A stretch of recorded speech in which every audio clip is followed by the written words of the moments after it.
Welcome to 24/7 World Radio Podcast with Brother Eric John Phelps here on this Thursday evening, February 27th, 2025. The title of this podcast is Emergency War Powers Military Jurisdiction. Emergency War Powers, Federal Emergency War Powers, Military Government and Military Jurisdiction, as imposed on us in 1933. Now this is very, very, very important. And for my listeners, they know that I believe you can understand every topic if you want to.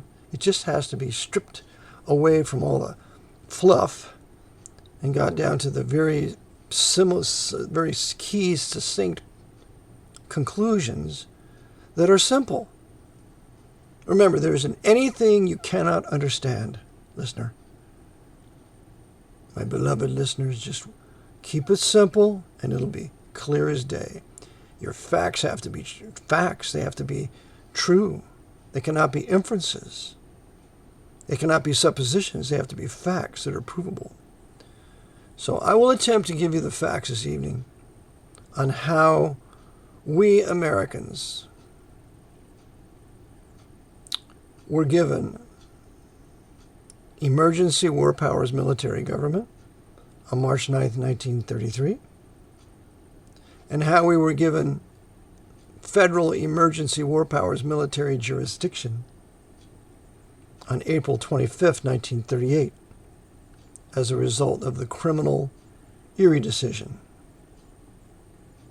And so now we've been living since 1938 under an since 1933, an Emergency War Powers Military Jurisdiction, and 5 years later, an Emergency War Powers Military Jurisdiction. And that's in every state court and in every federal court. I was in state court in the county of Berks in Pennsylvania, it's the city of Reading, county of Berks. And the court that I was in with my friend as we were seeking to stop a mortgage foreclosure, it was a woman judge, very dominant and controlling. And in that court, she had two flags displayed. One was the federal flag, or I should say the national flag. Remember, we have not had a federal government since July 28, 1868, with the supposed state ratification of the 14th Amendment. The 14th Amendment made federal citizenship for whites national citizenship for both whites and blacks and Asians and all others. And therefore since we have national citizenship, we have national government. On March 9th, 1933, or I should say, March 9th, 1933, we were given Emergency War Powers military government. Civilian government ceased to exist in this country. The flags that would be flown in every court are military colors. The flags that are flown inside of every county courthouse are military colors. The flags that are flown in every federal district court are military colors. The flags that are flown in the open areas outside the courtrooms in every federal courthouse are military colors. The flags that are flown in most banks that you'll see when they're flying a flag is a military color. The flags you see in the hotels are military colors. The flags you see in the schools, in the colleges, the universities, indoors, as well as the elementary schools, for their assemblies, are all military colors. The flag that is trimmed on three sides with gold fringe and generally has a gold cord with a gold tassel at each end is a military flag called a color. And the question is, how do we get there? This answer will not be provided by anyone unless they've taken my private citizenship class. And generally, you will never hear it from any preacher. You will never hear it from any historian. You will never hear it from any officer of any court. Some of them don't know. But the judges all know. They all know. Because they all go to judges' school and are tutored as lawyers who were just elected or appointed as judges. the secrets of the temple, the secrets of the courtroom. And that secret, the great secret is, this is a civilian court. It's marvelously created by either the national constitution or it's a state court created by its great and glorious state constitution. So there's nothing wrong with the courts. What's wrong is they're all sitting in a federally conferred emergency war powers military jurisdiction. All of them. And all the judges know it. And it's for the trial or the suing of enemy belligerents one between another, so that this military jurisdiction is most fitting for these enemies and belligerents under Trading with the Enemy Act. Because I will show you how Trading with the Enemy Act was brought inland with the Proclamation 2039, Proclamation 2040, and its jurisdiction was brought over all the courts as a result of the Erie decision on April 25th, 1938. So that's what we're going to cover. I promise I'll keep it as simple as possible. I'll make it a shorter broadcast tonight. Well, the first thing we want to remember is we have a Constitution of the United States of America. It's the greatest written constitution for the governance of a people ever written. The greatest. It is a white Anglo-Saxon Protestant Calvinist document. It is not a Catholic document. It is not a Jewish document. It is not a Muslim document. It's not a Buddhist document. It's not a Hindu document. It is a white Protestant, Reformation, Bible-based, Presbyterian primarily, political document. And as Sam Adams says, we have now created a Protestant form of government with the Constitution. It's limited.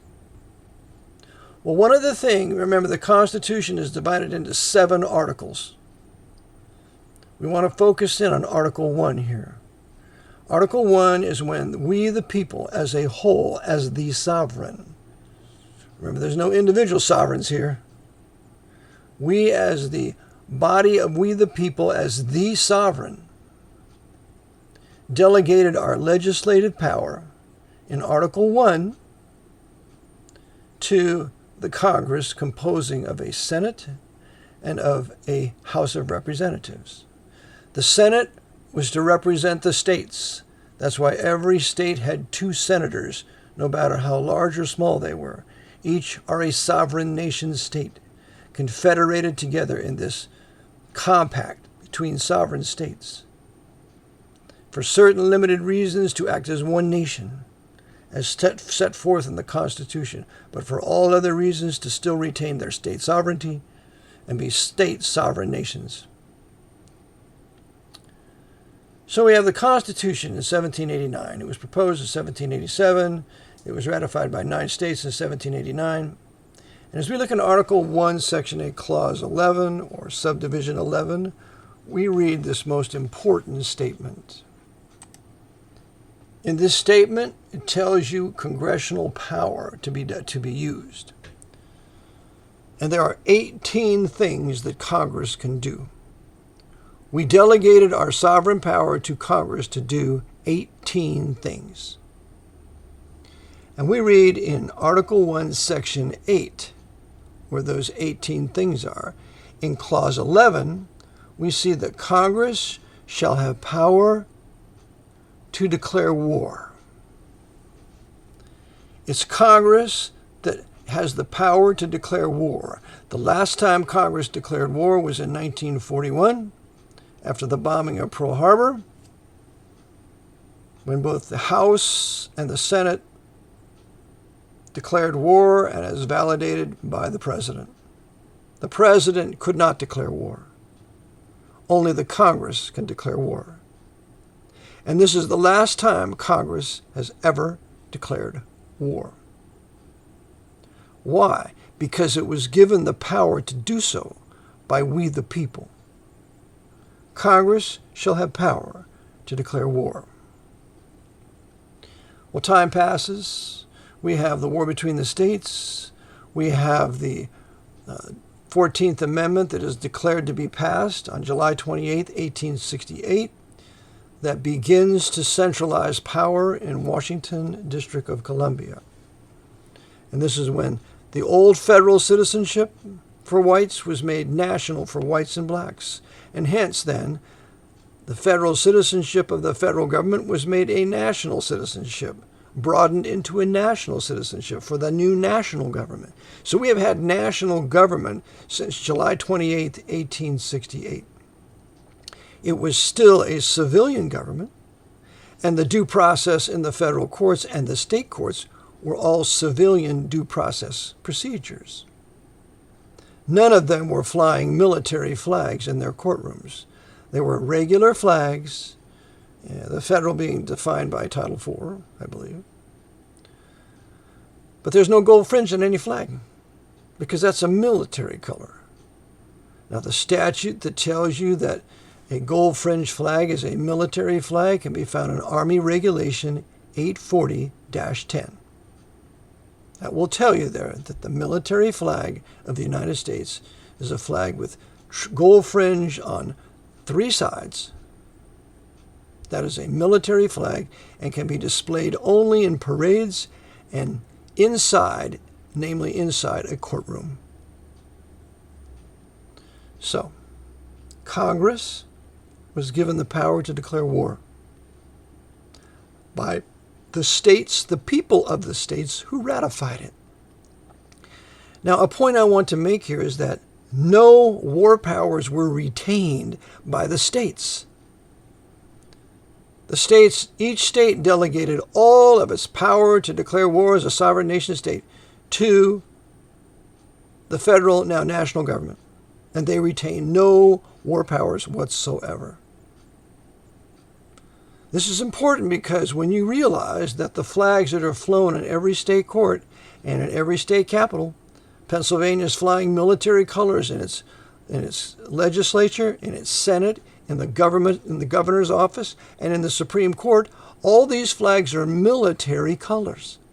Does the state of Pennsylvania or any other state have the power, have the war powers to fly military colors in their state houses?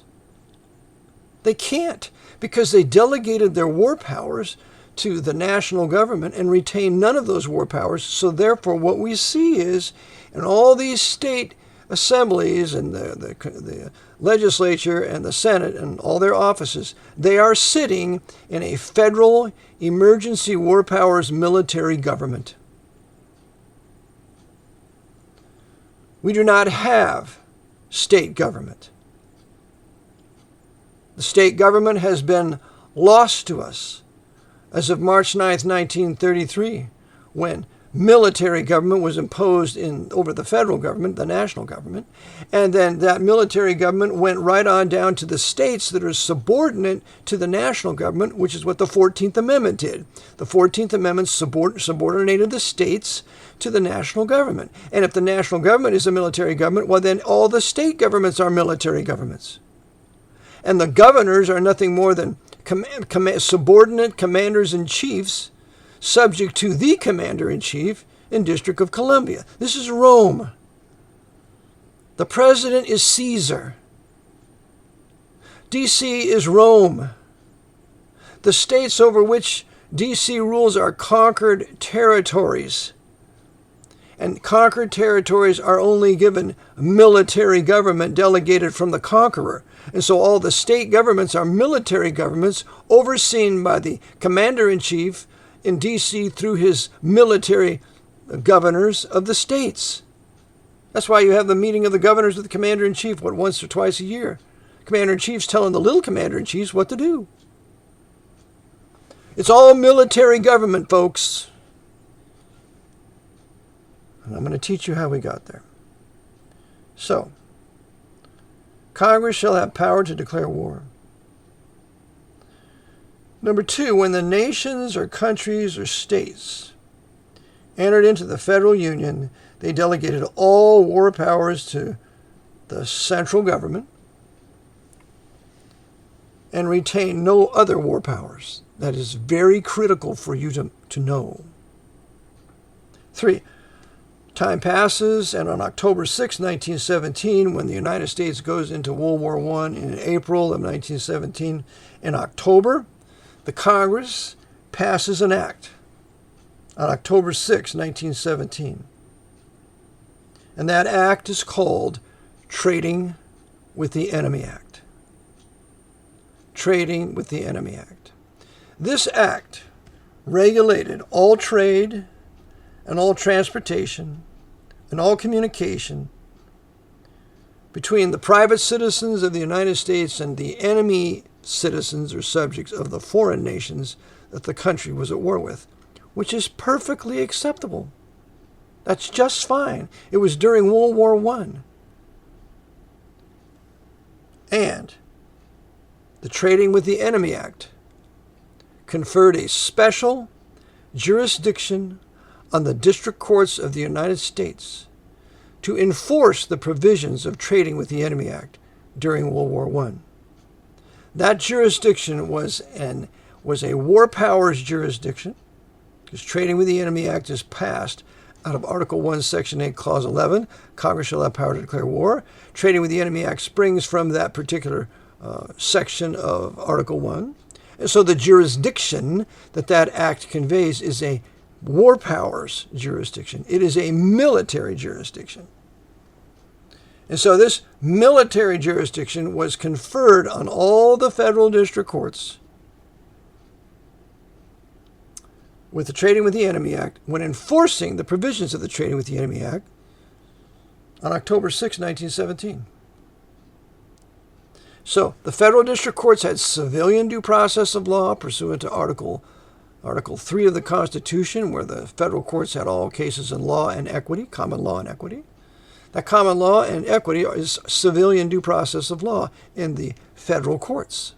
But they also had another jurisdiction that they could exercise thanks to Trading with the Enemy Act when it came to someone violating the provisions of Trading with the Enemy Act during World War I. And that was a war powers military jurisdiction.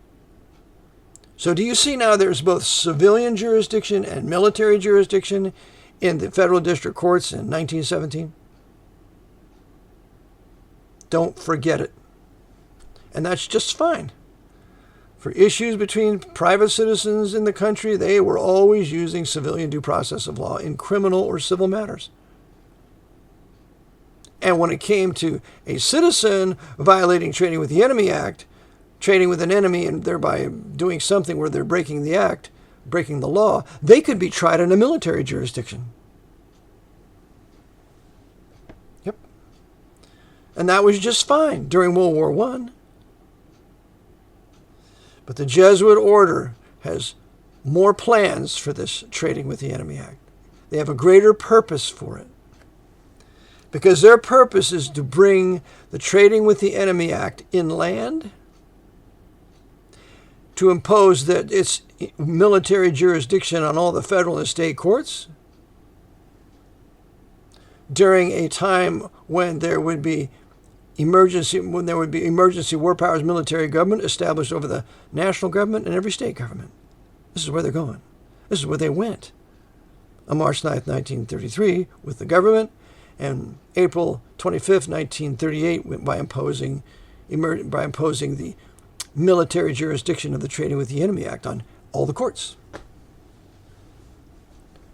was a brilliant plan, and only the Jesuits could pull this off. They are the only ones that have the know-how and the historical knowledge and the knowledge of the law. Remember, Georgetown is a law center in D.C. Remember, Loyola in Chicago is a law center. Remember, the Jesuits have a law center in Los Angeles. They are the masters of the law. 1 out of 10 lawyers in this country is trained by Jesuits. They're the masters of the law. And so, in their design to impose emergency war powers military jurisdiction in the states, I want to bring you to our next step. So, after World War I, Trading with the Enemy Act should have been abolished. Remember, in Trading with the Enemy Act, there was what was called an alien property custodian. And any enemy during World War I who had property in this country the alien property custodian seized it. And that alien property custodian at the end of World War I had some 30,000 trusts worth $500 million. Do you think the Jesuits, having that much money and power, would ever have Trading with the Enemy Act repealed? You know why they didn't have to have it repealed? Because it was an armistice. It was not the end of World War I. And so an armistice is merely a ceasefire, so they could keep Trading with the Enemy Act in place. And so from 1918, at the end of World War I, to 1930, the Trading with the Enemy Act was amended 14 times, fashioned. The word hoarding added 4 times to it, because the day would come when anybody that would be holding gold would be called hoarders under Trading with the Enemy Act, and the president would order its confiscation. On April 5th, 1933, to be turned in by communist fascists May 1st day, 1933. Anybody that was holding gold was a hoarder. They applied that term from Trading with the Enemy Act to Americans that were having their own gold, owning their own gold that they work for. And this would be the basis for the gold confiscation of FDR in 1933. And anybody that didn't turn in their gold or gold certificates by May 1st, Communist May 1st Day, they could be put in jail for 10 years with a $10,000 fine. Because now we didn't have civilian government anymore. We had emergency war powers military government in place. And under the doctrine of necessity, what is necessary to confiscate or to take for the war effort, the military government can do so. Called the doctrine of necessity. And so, from 1918 to 1930, TWIA, Trading with the Enemy Act, was amended 14 times in preparation for the Great Depression that would come in 1929, and the great, horrible, terrible suffering that American people would go through for 10 years, from 1929 to 1939. So that when FDR would come to power, overseen by Jesuit Edmund Walsh of Georgetown University, he would come as the knight on the white horse to provide relief during this Great Depression that had been caused by papal knights like Joe Kennedy, who was the chief short seller of stock in 1929, while the Pope's Federal Reserve Bank withdrew 40% of all credit in circulation at that time, guaranteeing the stock market crash. And a justification to depart from civilian government and impose for a short time under the doctrine of necessity an emergency war powers military government. A war powers, Article 1, Section 8, Clause 11, military government. And it would be an emergency because it's going to be a banking emergency. So that's why we use the term emergency war powers military government. Number 5. On March 6, 1933, FDR issued Proclamation 2039. And in Proclamation 2039, he invokes Trading with the Enemy Act as the basis for this proclamation by calling everybody that's holding gold hoarders. And he uses the term 4 times. He also declares a national banking emergency where nobody can take any money out of their accounts for 4 days, Monday, Tuesday, Wednesday, Thursday. A national banking holiday. He's declaring a national banking emergency. This is an emergency.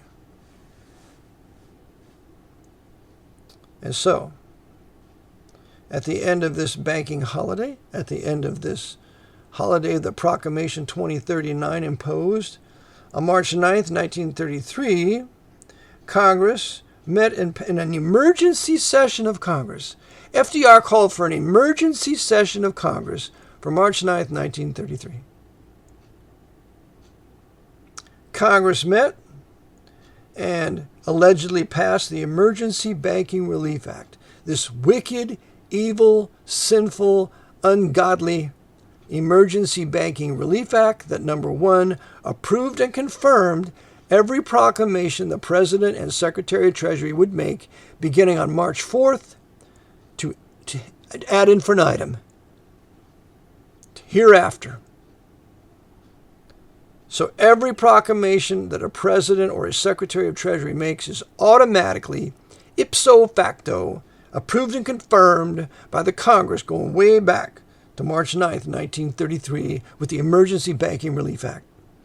That wicked, sinful, ungodly act that approved and confirmed these proclamations. But the second thing it did was it amended Trading with the Enemy Act and removing certain words so as to bring the Trading with the Enemy Act inside the country. So the enemy of the Trading with the Enemy Act became the person under the Emergency Banking Relief Act. And the persons defined in the Emergency Banking Relief Act are individuals, partnerships, associations, and corporations. They're all deemed to be persons under the Emergency Banking Relief Act that amended Trading with the Enemy Act that defined these persons as enemies first. And I will also add, it's on this day, on the 6th, FDR seizes every piece of property, every person, every place, everything. Every piece of registered property was seized by the Commander-in-Chief, and he got legal title to it. That means you and me. We're all registered with the birth certificates. All registered property was seized on March 6th and approved and confirmed by the Congress on March 9th. And so Congress allegedly approved this seizure, although they really didn't approve it when you read the record, because it was passed without a roll call. No one had a copy of the Emergency Banking Relief Act. Nobody could read it. It was a terrible, awful thing. And Congressman Lundeen, in the Congressional Record, completely attacks it. And you need to read it, for which he was later murdered when he resisted this, the Methodist man of God that he was. So, on March 9th, 1933, Congress passed the Emergency Banking Relief Act, confirms every proclamation of the President, Secretary of Treasury from March 4th to the present. That's called an open-ended credit card. Whatever you boys do down there, whatever the President, Secretary of Treasury does now, we approve it and confirm it, making him a constitutional dictator.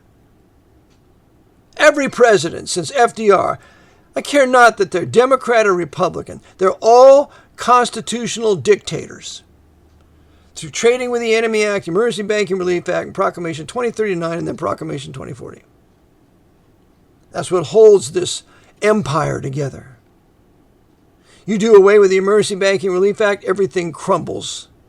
There's no more approving and confirming of these proclamations that put us under emergency war powers military government. There's no more approving and confirming that the Trading with the Enemy Act will be now brought inside the United States so that every court sits in a military jurisdiction. You want to do away with military jurisdiction in all these courts?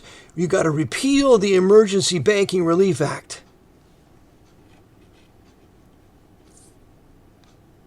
And so, number 7. Emergency Banking Relief Act amended TWIA, Trading with the Enemy Act, and brought it into the United States. And this is when the Trading with the Enemy Act will be the foundation for the Internal Revenue Code. They have all authority over every transaction that any U.S. citizen engages in, because there are no U.S. citizens until March 9th, 1933. We're all private citizens of the United States before March 9th, 1933. Where the Trading with the Enemy Act doesn't apply to us. But now, at March 9th, 1933, with the approval and confirming of all these proclamations of the President and Secretary of Treasury, including the seizure, why then we became enemies or persons, and our property became enemy property, so the military government can manage it to its delight, whatever it wants to do. And there are now not just 30,000 trusts, there's probably more like 250 million trusts. And the number of the trust is the Social Security number without the dashes, without the hyphens. Every U.S. citizen has a special trust account created by Proclamation 2039 of FDR on March 6, 1933.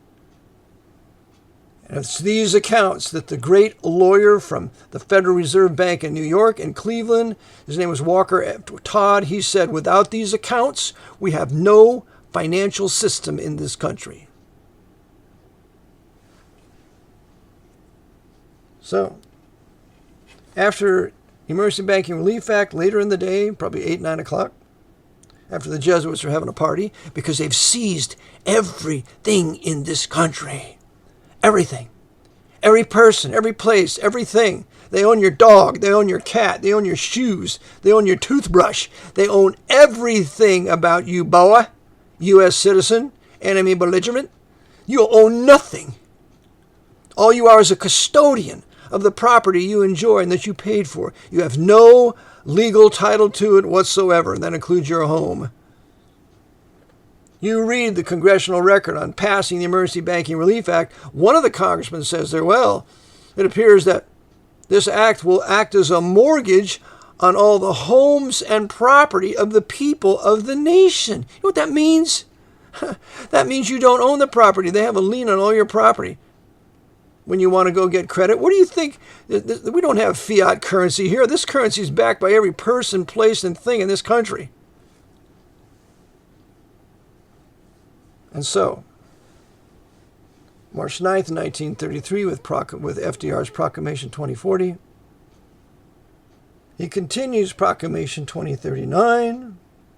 During the state of emergency, and by the way, Congress has concluded a state of emergency is equal to a state of war. Hence, we're always at war. And that's why you got Bonesman 322, where they're always at war.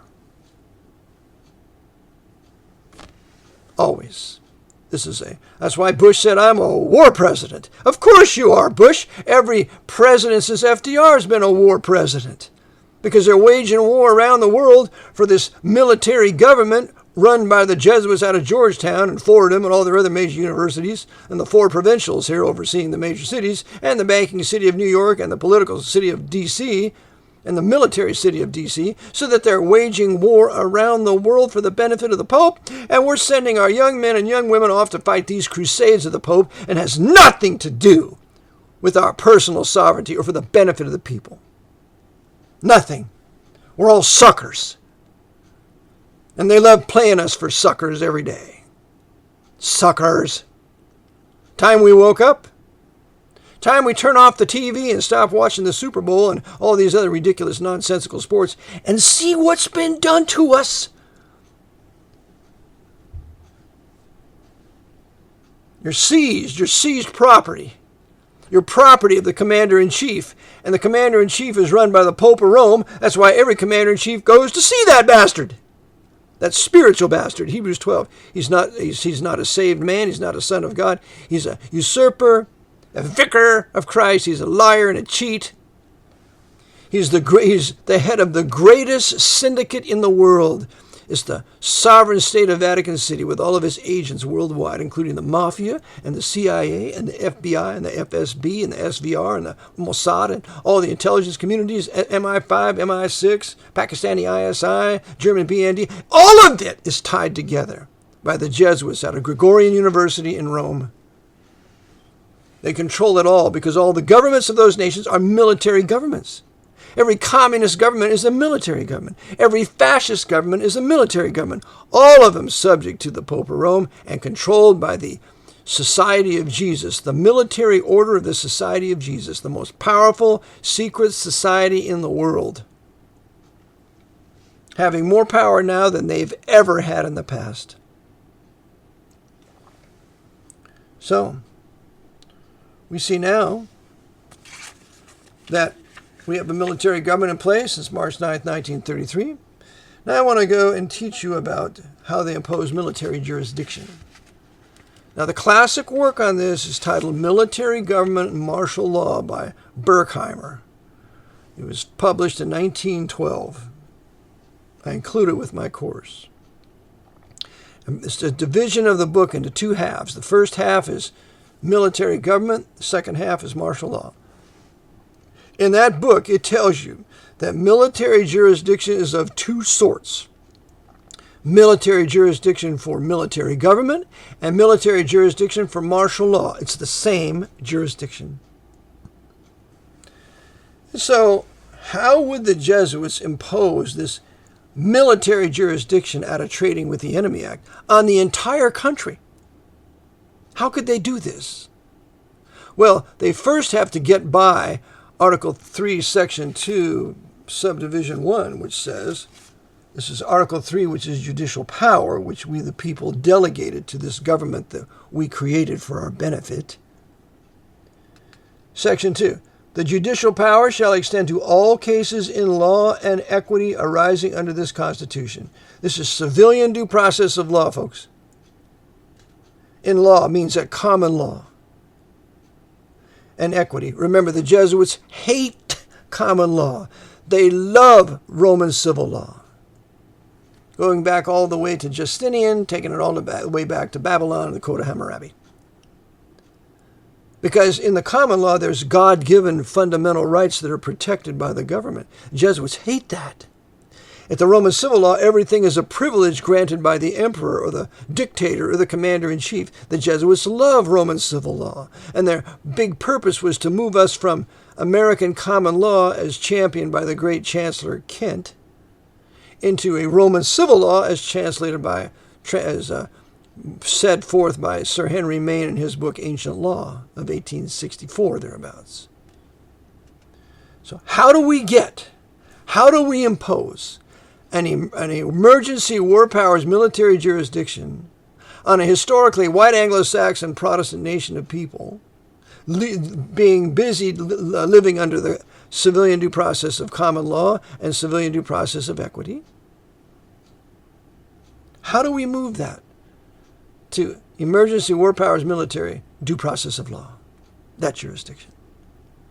Well, that jurisdiction is already in place in 1917.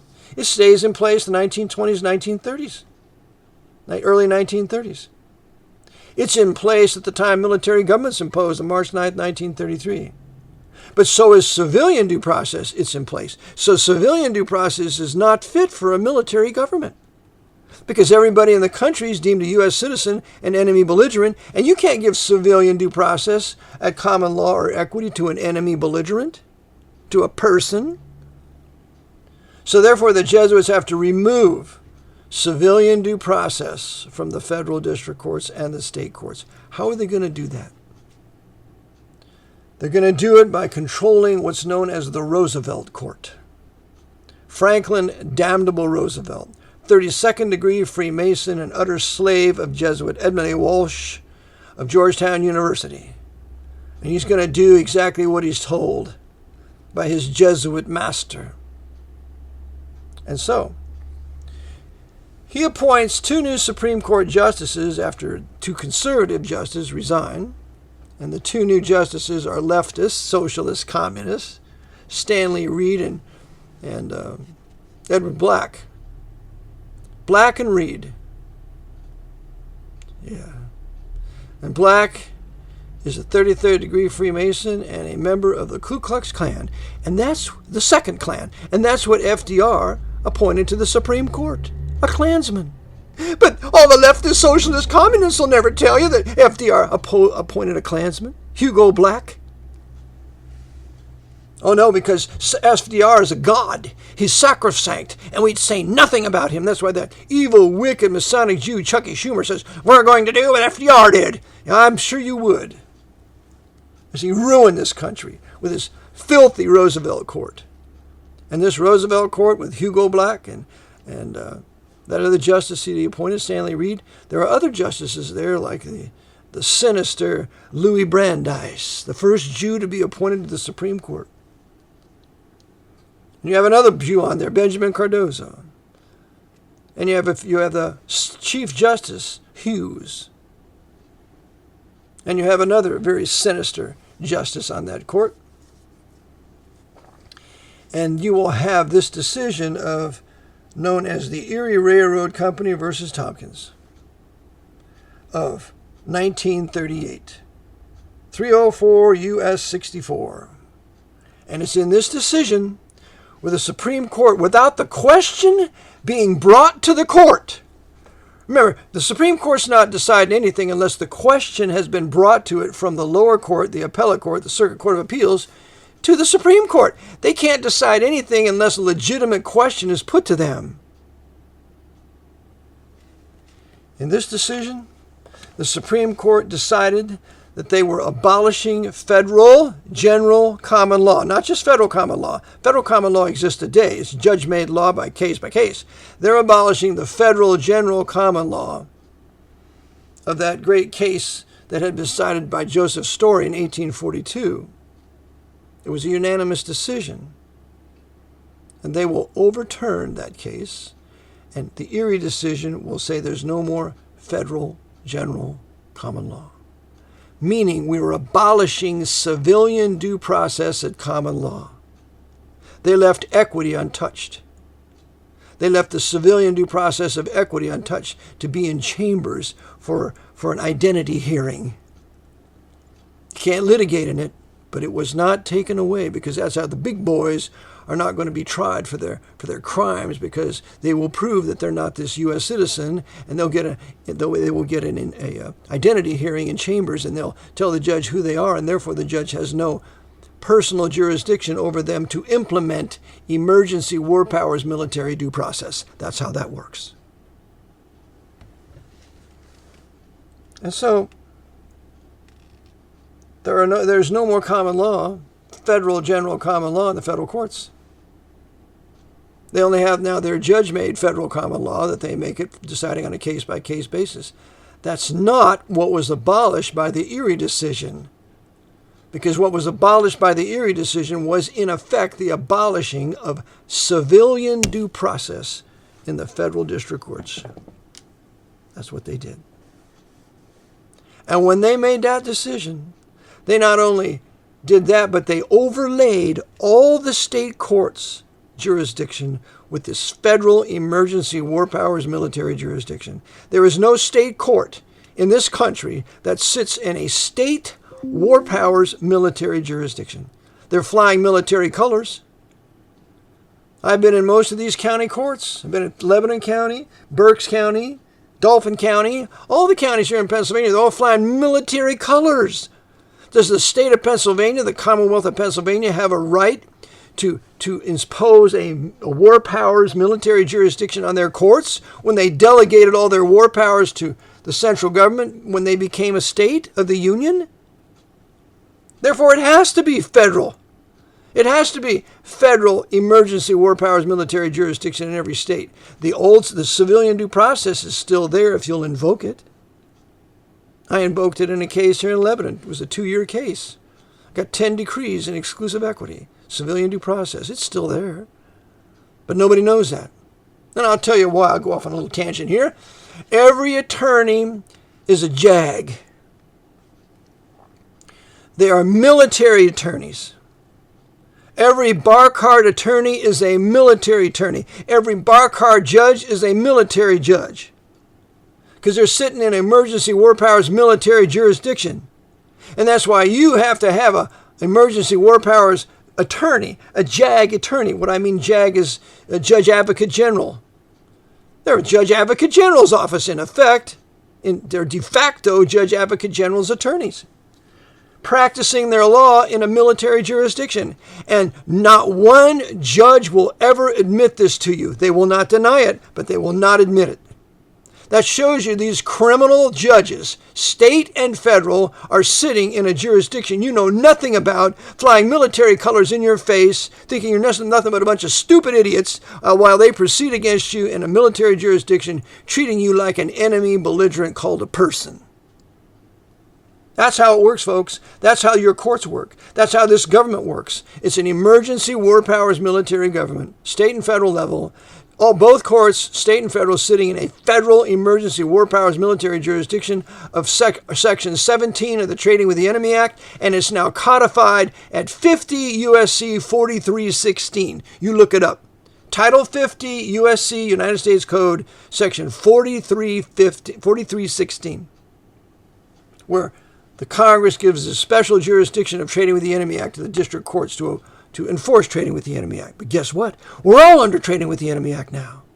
We're all enemies now. We're all under a military-occupied government. This country's been under military occupation since March 9th, 1933. What do you think we have with all these bases here? It's a military government. I call this thing the Pope's Holy Roman, 14th Amendment, Socialist, Communist, Corporate Fascist American Empire. It's a world empire governed by a military government controlled by the Jesuits on behalf of the Pope of Rome that they're going to make one day the Antichrist. And we people, we American people, are facilitating this. We're sending our sons and daughters off to fight in this crusade after crusade after crusade for the Pope of Rome. It's not for us. I remember one time I was talking with one lady, and she said her son came back from Iraq and he had his arm blown off, and I started to cry. I said, "I'm sorry, ma'am, I can't talk anymore." All of our young men and women, many of them come back crippled, blind, burned. What for? It's for the Pope's crusades, not for us. They're not fighting for America. When I found out how I was used, like this in the Air Force for nearly 5 years, when I found out how I was used, garrisoned in Germany for 3.5 years because we're going to fight the Cold War and fight the Soviets, that was all a lie.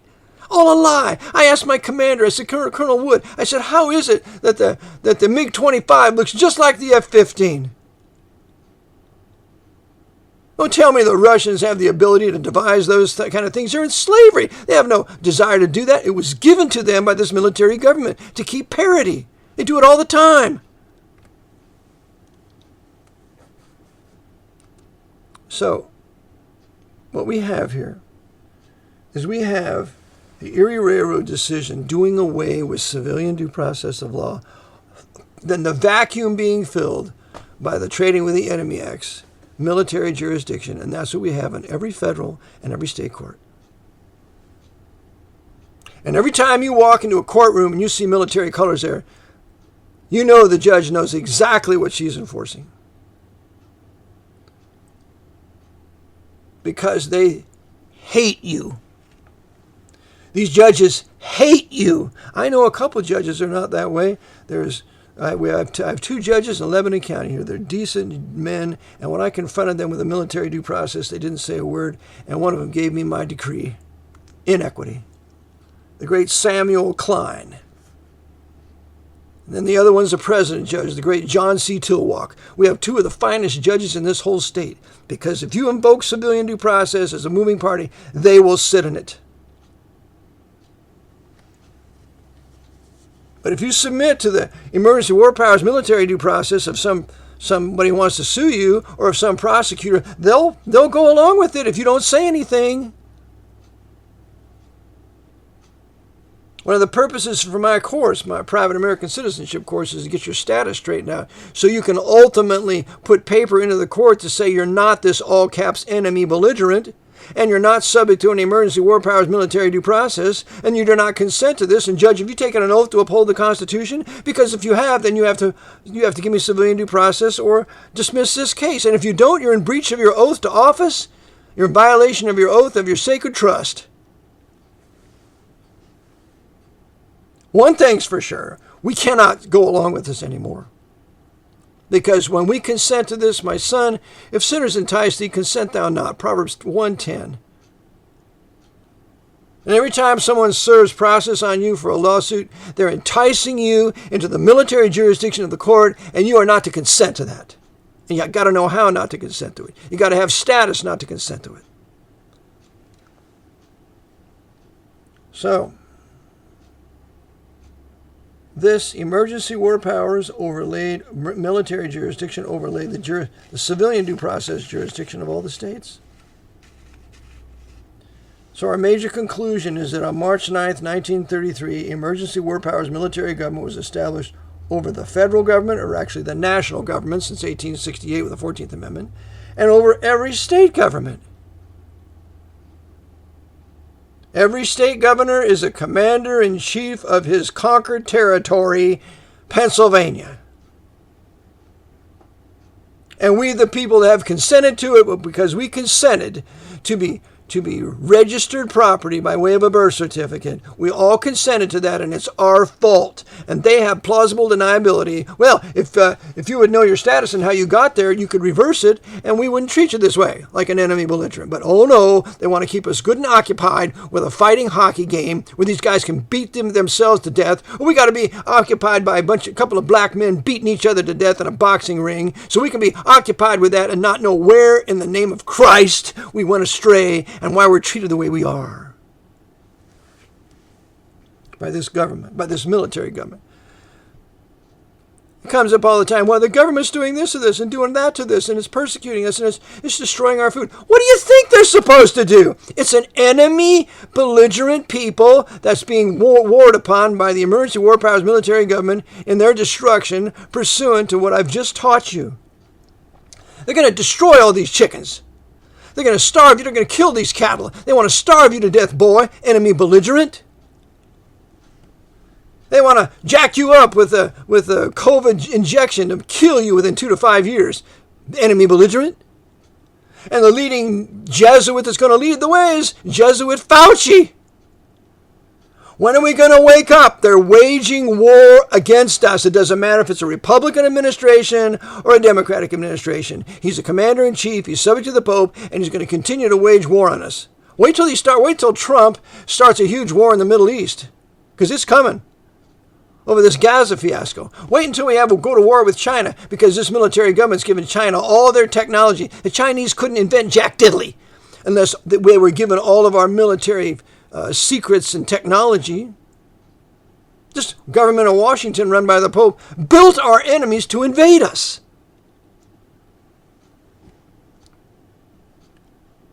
And so, I want to share with you a case that I was involved in on Monday with a mortgage foreclosure with a dear friend of mine, and I'm going to read a portion of it to you so that the judge heard what I'm going to say to you now. I read it to the judge because the individual I was with is legally blind, and he asked the judge if I could read this in court, and she consented, though tongue-in-cheek.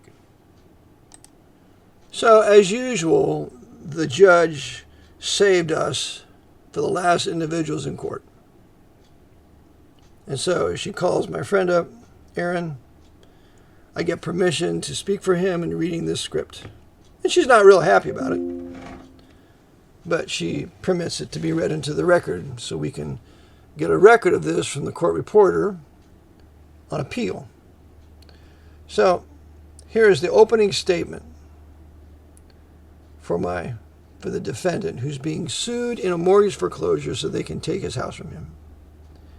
Your Honor, for the record, I have some issues of status, fundamental right, and jurisdiction that were not addressed by the plaintiff in my counterclaim. The plaintiff is the attorney for the bank, who was late, and the judge decided to wait for him. Now, if I was late in a case like that, they'd rule against me right now. But since it's attorney, since it's a JAG, since it's a bar card attorney, and the judge's a bar card attorney, they're a little brotherhood here, so we're going to go ahead and we're going to call another attorney to have this attorney who missed the time to prosecute or to proceed so that they can have a substitute there.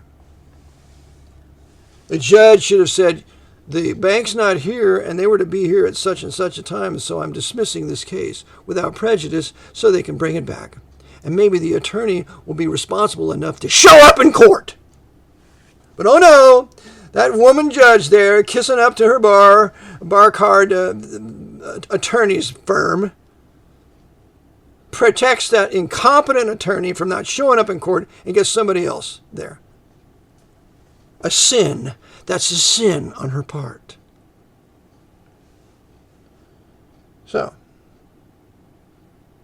continuing, I would like to address those matters before plaintiff proceeds to the merits of the case, because you can't raise issues of jurisdiction or errors on the part of the moving party after you address the merits of the case. I didn't do that. Yeah, I did that. You can't do that. You got to do this first. And the judge knows it.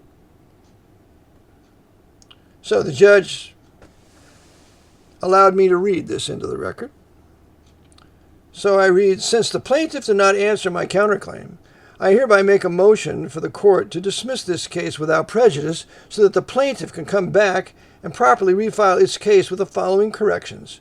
All we want him to do is come back and properly refile. I don't want them to amend the case. You're a military jurisdiction if you amend. Dismiss the case without prejudice. That means you can come back and set the court in the civilian due process. Get rid of those military colors. Address me in my proper name, and I will be happy to plead to the merits.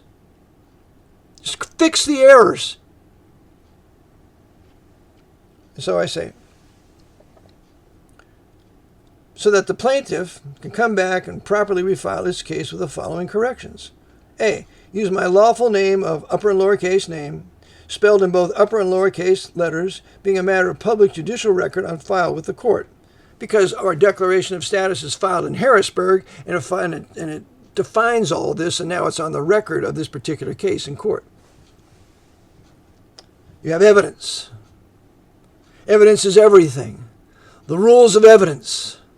Every judge is bound by the rules of evidence. B. Set the court in its civilian due process of law, at common law or in equity, which is my fundamental right as a non-combatant, pre-March 9th, 1933, private citizen of the United States, said status, right, and jurisdiction secured by Section 1 of the 14th Amendment. Hey, proceed against me with civilian due process. I'm not going to submit to this military due process. I don't have to. I'm not an enemy belligerent. I'm a citizen, a glorious citizen, a pre-March 9th, 1933 private citizen, the status we all had before March 9th, 1933, when we were all private citizens with a fundamental right to civilian due process of law as secured by a great Supreme Court case titled Hale versus Hinkle in 1906. The citizen has a right to due process of law, and there it is civilian due process. It's not military.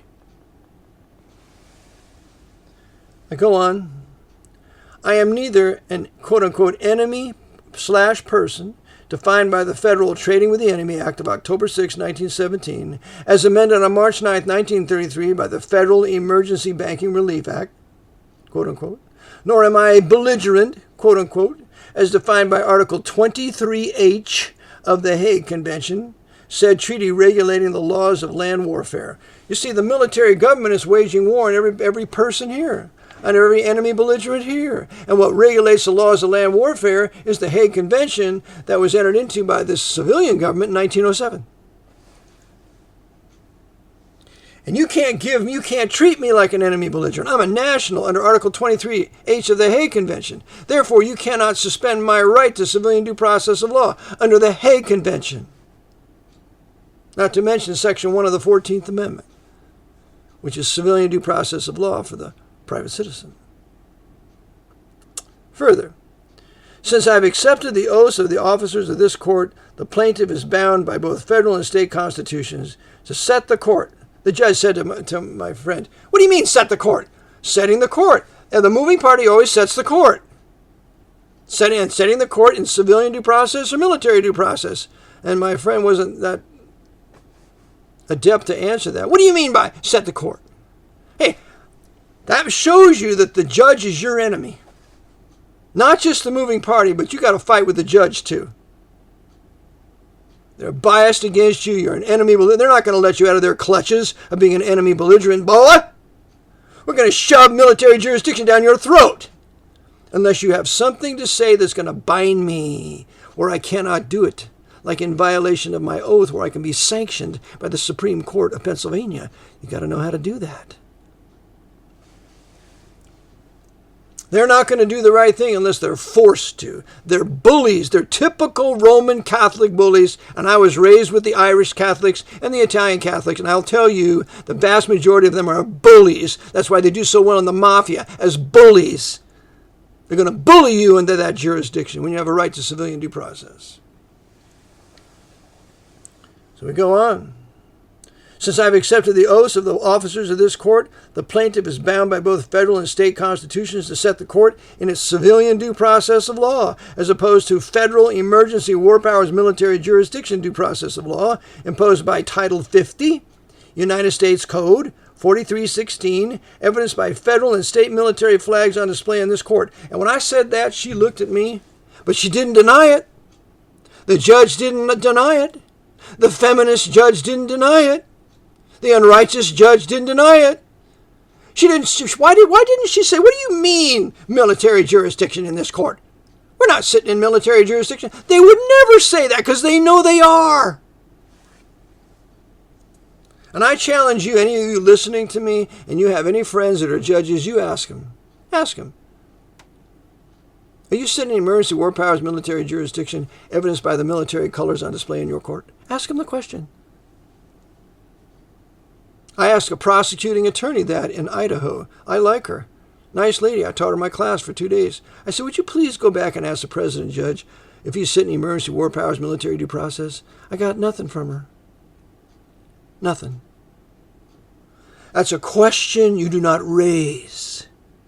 That is a sacrosanct secret of the Bar Association, that we're all JAGs, that we're all sitting on behalf of the Commander-in-Chief of the state or the Commander-in-Chief of the United States. And woe be to you if you raise that issue, because they're not going to address it. I raised the issue with the Judge Christopher Connor in the Middle District of Pennsylvania. I left a package off with him. I'm a private citizen. Show me how to interface with your military government. Got nothing back from him. Because the moment he opens his mouth and the moment any of these judges agree that they're a military jurisdiction, they're going to get a bomb on their porch and they're going to be blown to smithereens by some CIA or mafioso that allowed that when you betrayed the secret of the brotherhood, of the judicial brotherhood, you get to die. That's how deep the secret runs. There is no judge that I've ever known. There's only one lawyer, and his name was Stamper. And he wrote a great book called Fruit from a Poisonous Tree. And the guy's name is Melvin Stampler, who left the country and died in Puerto Rico. And he's the only attorney that ever came out and said, we're under emergency war powers military jurisdiction. March 9th, March 6th, all of it's in his book. Fruits from a Poisonous Tree. Get it and read it and weep. And so I put in closing, every statement given above has been sworn to under the penalties of perjury. I stand mute and do not intend to address the merits of the case until these claims are answered by the plaintiff. And when I finished that, the judge said, and that's enough, because she read this. And she didn't want me to read the rest into the record. But here's the rest. If the judge wants to proceed, one thing she did ask him, did you get a loan? She's going to the merits of the case when she knows very good and well we're not going to the merits of the case till we resolve this matter of proper name, civilian due process, and then we can go to the merits of the case. So she's working with the plaintiff to get the mortgage foreclosure finalized and the order signed. She's the enemy too. And you got to talk up to these people. You can't be nice to them. You got to talk up to them. You got to be firm with them. This is the way it is. I'm not submitting to this military jurisdiction. I don't have to. And if you're going to proceed, you're in violation of your oath to the Constitution. Start getting up and walking out. And if she issues an order, why we'll appeal that she's now in breach of her oath, and you want her to be sanctioned by the Pennsylvania State Supreme Court for violating my right, my fundamental right to civilian due process of law, and to address me by my upper and lowercase name. I am not that all uppercase name. That's not me. That's my principle. It's a trust, and I'm a beneficiary of it. Read my paperwork, Judge. It's right in the paperwork. Did you read anything that I put in the court? So, let the record show the court is not going to honor its oath of office to uphold my fundamental right to civilian due process of law, secured by Section 1 of the 14th Amendment and Article 23H of the Hague Convention. She didn't let me read that. And the last one, therefore I request the judge recuse herself, that she may not be sanctioned by the Supreme Court of the Commonwealth of Pennsylvania for violating her oath to uphold the Constitution of the United States of America. She would not allow me to read those last two paragraphs. And then she just proceeded. She was so arrogant when I stepped up after she ruled against my friend, and I said, well, we'd like to have a transcript. She turned to me and she says, Eric, you can't represent him. I said, I just asked for the transcripts, for the stenographer there. See these little tyrants, these little feminazi tyrants? You put these women in places of judgeship and they turn into a feminazi tyrant. Almost as bad as the men. Not quite, though. So in conclusion, I want you to know that we have been under emergency war powers military government since March 9, 1933. We have been made subject to emergency war powers military jurisdictions since April 25th, 1938. And they've been flying their military colors in our face the whole time, laughing at us. Look at those fools. Don't they know we're in military jurisdiction? Those fools claiming constitutional rights and fundamental rights. This is military. They're enemy belligerents. All they have is privileges granted from the commander-in-chief and the military government of their state when they pass these statutes. They're all just military statutes of a military Congress enforced in a military court. And the toughness enforced by the police under the military executive branch. It's all military. And if you think Donald Trump is going to reverse this, you're quite out of your mind. I was associated with a late gentleman, Christopher Earl Strunk, who, when he ran for president several years ago, he ran on one platform, and that was to repeal the Emergency Banking Relief Act. That's it. Wasn't long after that, a couple years after that, he turns up dead. See, Chris wasn't saved, didn't know the Lord. When you resist these people, you better be saved, you better be right with God, you better be serious about it, and trust the Lord for his providence and protection and provision. If not, you're done. Your goose is cooked, and you will be pushing up daisies someplace. Because the devil is not going to allow his Pope's Jesuitical military government and jurisdiction to be overthrown in North America. We are the great restorers of the Pope's temporal power by this filthy military government that he imposed on us on March 9th, 1923. And I believe and I preach and teach that no Bible-believing Christian can ever be a member of the U.S. Armed Forces. Can't do it and be right with God. You got to get out. And that's how I'm teaching now how young men, if they're going to be drafted, how to avoid the draft. How so that you can't be drafted. You're not the all-caps entity. You're not surety. You're not obligor. You're not trustee. And this is not me. If you want to draft this all-caps entity, here's my birth certificate. Help yourself.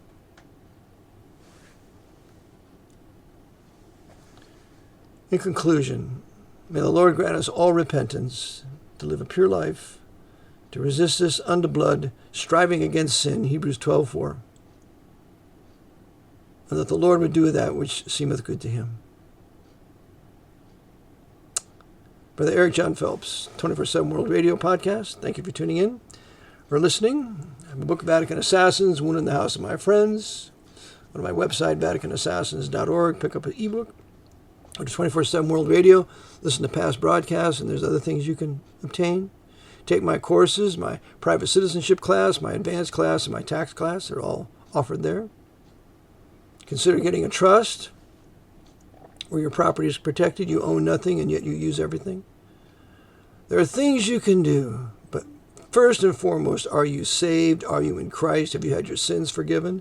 Have you believed the gospel of the Lord Jesus Christ, that he died for your sins, was buried, and rose again? Have you? 1 Corinthians 15, 1-4. If you have, with true repentance, coupled with that faith, then you're saved, you're in Christ, you're sealed to the day of redemption, and the Lord wants to use you for his purposes.